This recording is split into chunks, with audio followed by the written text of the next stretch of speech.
지금부터 지방소변 대응 특별법 제정을 위한 대토론회를 개최하도록 하겠습니다.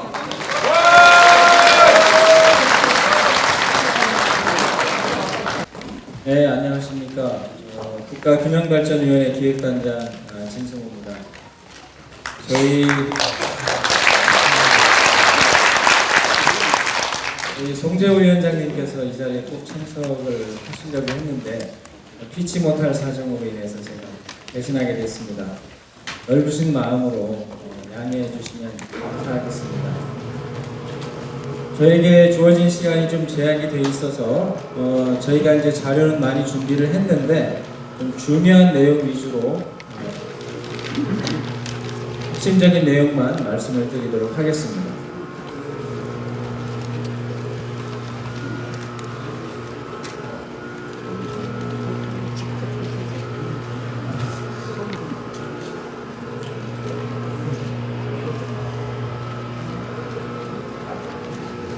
처음에는 이제 왜 균형 발전을 해야 되는가, 그 다음에 외국에, 특히 이제 일본이나 프랑스가 이제 균형 발전 선진국입니다. 외국의 사례는 어떤가, 그 다음에 문재인 정부의 비전과 전략은 뭔가, 그 다음에 금년도에 저희들이 주요하게 추진한 프로젝트는 어떤 것이 있는가 하는 내용으로 말씀드리겠습니다. 아까도 많이 말씀이 나왔지만은 일단 이제 대한민국의 불균형 지표를 여러 개를 얘기를 합니다. 그 중에서 이제 제일 중요하게 생각하는 것이 이제 수도권 집중. 작년 기준으로 이제 49.8%입니다. 그런데 금년도에는 50%를 넘었을 것으로 저희가 추측을 합니다. 그래서 제 기억에는 2000년도에 수도권 집중이 이제 46.3%였거든요. 그래서 이게 0.2 내지 0.3%씩 계속 늘어서 드디어 이제 50%까지 왔습니다. 이 추세가 계속 된다고 하면은 5년 후, 10년 후에는 53%, 55% 계속해서 늘어날 것입니다. 그래서 이런 추세를 반드시 되돌려야 하겠다 그런 생각이고요. 선진국의 사례를 보면은 일본이 이제 34.5%, 프랑스가 18.3%, 영국이 한 36.4% 정도 됩니다. 그래서 선진국에 비해서도 우리의 수도권 집중 비율이 굉장히 높은 수준이다 하는 것을 알 수가 있습니다. 예를 들어 이제 우리가 독일하고 우리하고 이제 50대 기업의 본사 위치를 비교를 해보면 잘 아시겠지만 독일의 왼쪽에 보면 옛날에 서독 지역에는 50대 기업의 본사가 위에서부터 아래까지 아주 골고루 배치가 되어 있습니다. 그 대신에 우리나라의 경우에는 서울에 대부분의 기업들이 배치가 되어 있고, 그 다음에 저쪽에 영남 쪽에 일부 들어가 있어 상당히 지금 불균형이 심각한 상태입니다. 아까 많이 말씀 나왔죠. 그래서 30년 이내에 지금 시군구의 39%가 소멸될 위기다. 인구가 소멸된다는 것은 그야말로 이제 나라가 황폐화된다는 것이기 때문에 이 부분에 대한 심각한 가상이 좀 필요하고요. 그 다음에 또 하나 이제 성장률이 이제 자꾸 지금 하락하는 것이 문제입니다. 그래서 잠재 성장률이 지금 매 5년마다 1%씩 지금 떨어지고 있는 그런 상황입니다. 그래서 이 잠재력을 올리기 위한 방법이 뭐냐, 여러 가지 생각할 수가 있겠죠. 인구 구조의 변화라든지 여러 가지 요인이 있을 텐데 제가 생각할 때는 기본적으로 우리가 그동안의 경제 발전을 하면서 너무 중앙정부 위주의 경제 정책과 분배 정책을 쓴 것이 아닌가. 그래서 이제는 좀 지역을 활성화하는 쪽에 우리의 잠재력을 더 키우는 그런 노력이 필요하다고 봅니다. 지금 이제 지역의 주력 산업들이 많이 좀 쇠퇴해 있고, 지금 수도권과 비수도권도 임금 수준도 한 10% 이상 차이가 좀 나고 있습니다.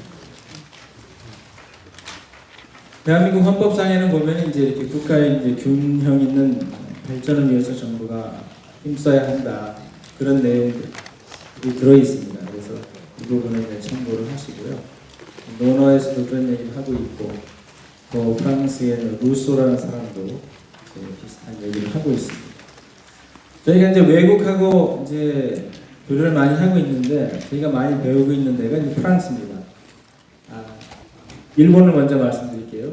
일본은 우리하고 좀 사례가 비슷한데 일본도 지역의 황폐화 현상이 진행이 돼서 2004년 12월 달에 일본에서는 아예 행정본부를 만들었습니다. 그래서 마을과 사람, 일자리 창생본부를 만들었고요.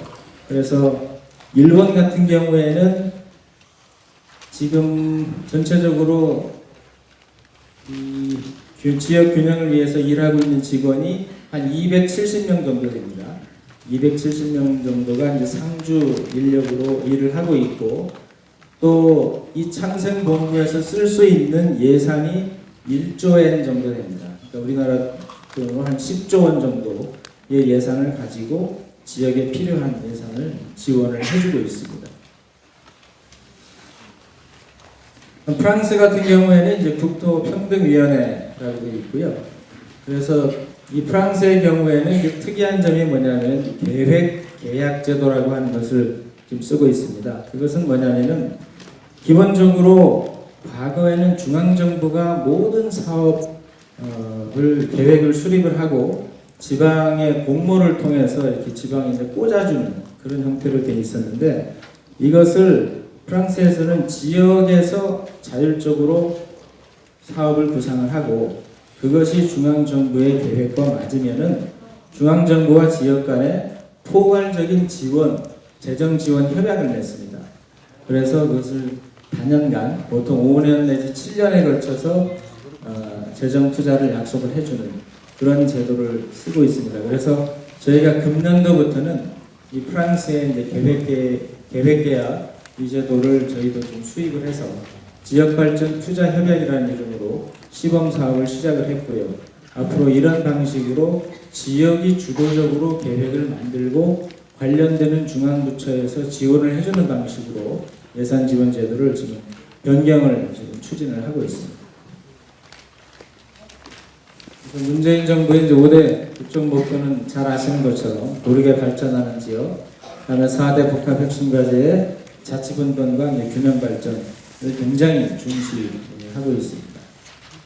그래서 이제 국가균형 발전의 3대 가치, 분권과 혁신과 포용입니다.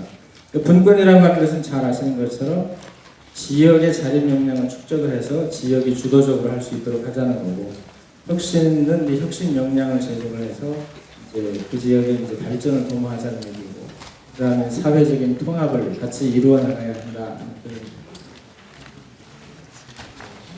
그래서 저희가 작년 2월 달에 국가균형발전 비전과 전략을 선포를 했습니다. 그래서 말씀드린 대로 과거에는 중앙이 주도하고 지역은 단순한 지원 대상이었다면 지금은 이제 지역이 주체가 되고 중앙이 지원해주는 그런 시스템으로 이제 바꿔 나가고 있고요.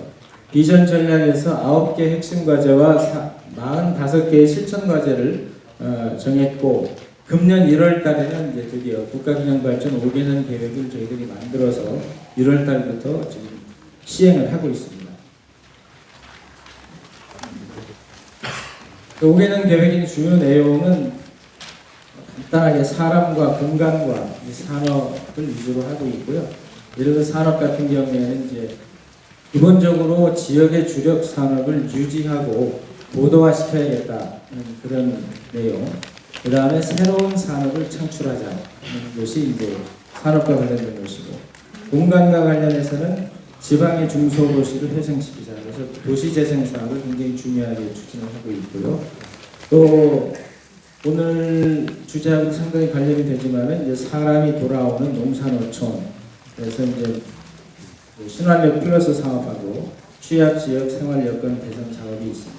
사실 취약지역 생활여건 개선 사업 같은 경우에는 이제 셋들마을 사업이라고 해서 잘 아시겠지만은 국토부하고 농림부에서 지금 추진을 하고 있는 거고, 도시지역은 국토부, 농촌지역은 이제 농림부에서 하고 있는 겁니다. 그래서 주로 그 농산어촌에 지붕을 개량을 해주고 도로를 넓혀주고 공동 이제 이용 시설을 만들어주고 하는 이제 그런 사업들인데, 제가 한 대여섯 군데 이제 현장을 둘러보니까 나름대로 상당히 좀 좋은 평가를 받고 있고요.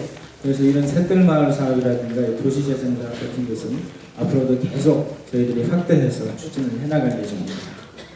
그 다음에 이제 사람과 관련해서는 저희가 이제 생활 SOC를 좀 확충을 하고 있습니다. 그래서 지금 3년 동안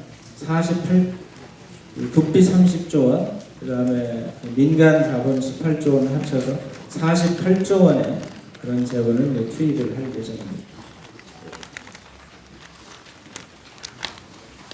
그래서 저희가 이제 국가균형발전위원회가 이제 2003년도에 저희가 이제 노무현 정부 때 처음 들어왔는데 이게 MB 정부와 박근혜 정부를 지나면서 균형발전위원회가 명칭이 바뀌어서 이제 지역발전위원회로 바뀌었었습니다. 이제 지역발전위원회로 바뀌었다가 다시 문재인 정부가 들어서면서 균형발전위원회로 이제 명칭이 바꾸어졌고요. 그래서 이제 저희들의 그 정책 컨트롤 타워로서의 역할을 상당히 지금 강화를 했습니다. 그 다음에 두 번째로는 이제 아까 말씀드린 대로 이제 계획 협약을 저희가 도입을 했고, 그 다음에 균형발전 총괄지표라고 하는 것을 이제 개발해서 측정했습니다. 균형발전 총괄지표는 크게 말씀드리면 두 가지입니다. 하나는 인구의 이동, 그 다음에 또 하나는 이제 재정의 자립도. 그래서 두 가지를 보면 전체적으로 우리나라 전체 국토의 균형발전 정도가 어떤 것인지를 알 수 있기 때문에, 그래서 인구가 빠져나가는 곳은 저희들이 별도의 어떤 재정적인 지원이나 어떤 추가적인 어떤 인센티브를 주기 위한 저희들이 방법을 찾고 있습니다. 그다음에 세 번째로 이제 일본이나 프랑스와 글로벌 협력을 하고 있고요. 네 번째로는 이제 아까 말씀드린 대로 좀 그동안엔 중앙이 주도해서 계획을 만들었다면 앞으로는 이제 지방이 주도해서 계획을 만들고 중앙이 이제 도와주는 그런 방식으로 이 가버넌스 체계를 분권형으로 바꾸는 그런 노력을 좀 하고 있습니다.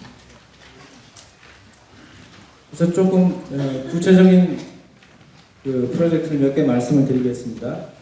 금년 같은 경우에는 1월 달에 그 균형발전 프로젝트를 저희들이 23개, 총 24조 원짜리의 이제 국토 균형발전 프로젝트를 했고요.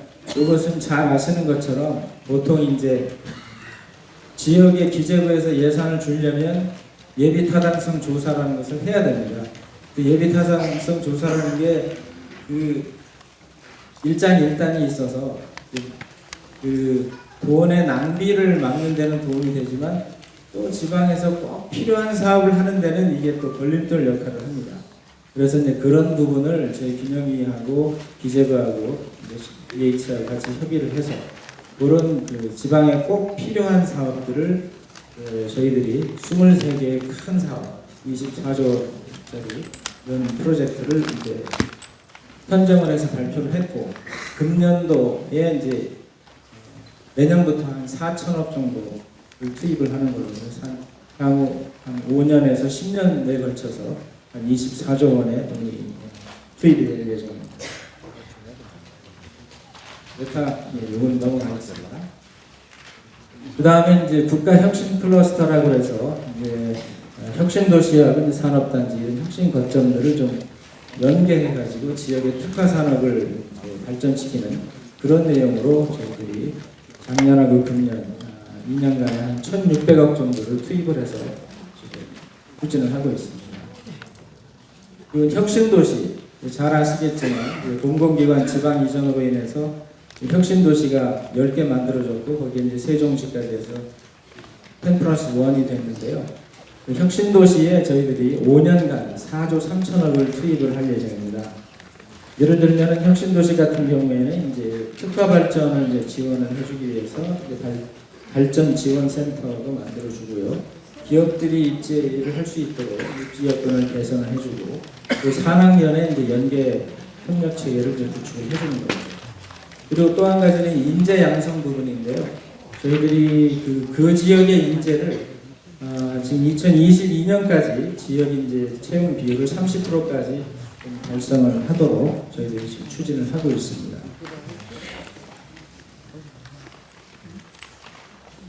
조금 더 구체적으로 말씀드리면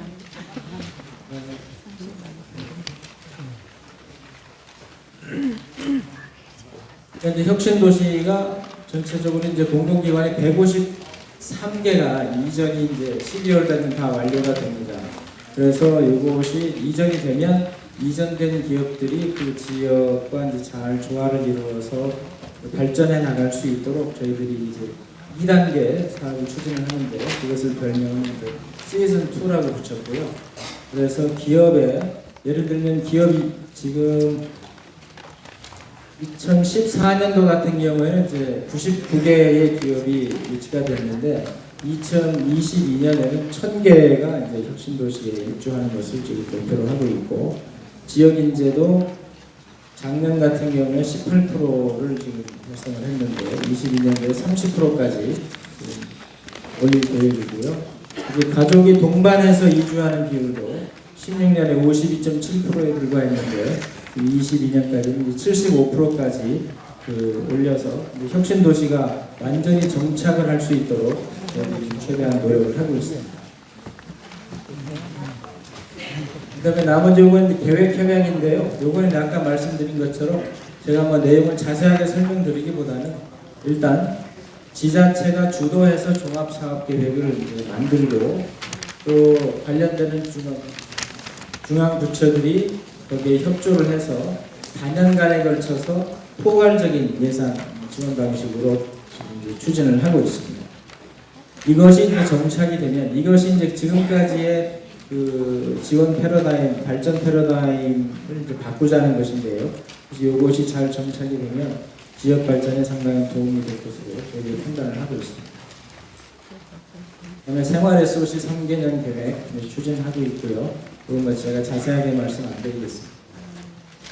그다음에 지역 혁신 거버넌스 이것도 지금 이제 지자체와 주민과 중앙정부 간에 서로 상생하고 협력하는 그런 시스템을 저희들이 지금 만들고 있습니다. 요거가 중요하기 때문에 내용이 계속 나오는데 아까 말씀드린 것처럼 조금 더 이제 자세히 말씀드리면 현재는 이제 국토부에서 지자체별로 다 이제 뿌려주고 있는 거를 앞으로는 이제 A라는 지자체에서 계획을 세우고 국토부, 산업부, 중기부 같은 이제 중앙부처가 지원을 해주고 다만 이 지자체 밑에 이제 기업과 지역의 대학과 TP, 테크노파크라든지 공공기관, 연구원, 특별행정기관들이 지금 지역에 많이 있습니다. 그래서 이러한 이제 그 기관들을 잘 모아서 시너지 효과를 만들어서 이 지자체에서 지역 발전을 위한 계획을 만들고 그 계획에 대해서 중앙부처가 지원을 해주는 그런 시스템으로 진행을 하고 있습니다. 우리 저 진성호 단장님, 네. 예, 아주 자세한 설명 감사드리는데요.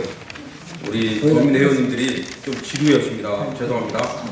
그래서 하여튼 균형발전 지표는 이런 식으로 이제 저희들이 해서 지역 낙후도에 따라서 지원을 해주는 그런 방식으로 좀 바꾸고 있습니다. 나머지는 그냥 참고를 하시면 되겠습니다. 네. 그 나머지는 저 금발이에서 저희 전국 도민회에 자료를 보내주시면 우리 저 회원님들 집회부에 골고루 다 배포해드리겠습니다. 네. 감사합니다. 저희들은 최대한 노력하겠습니다. 감사합니다. 우리 빈발이에서 적극적으로 참여하고 저희를 도와주셔야지 일이 됩니다. 다시 한번 함성 박수 한번 부탁드립니다.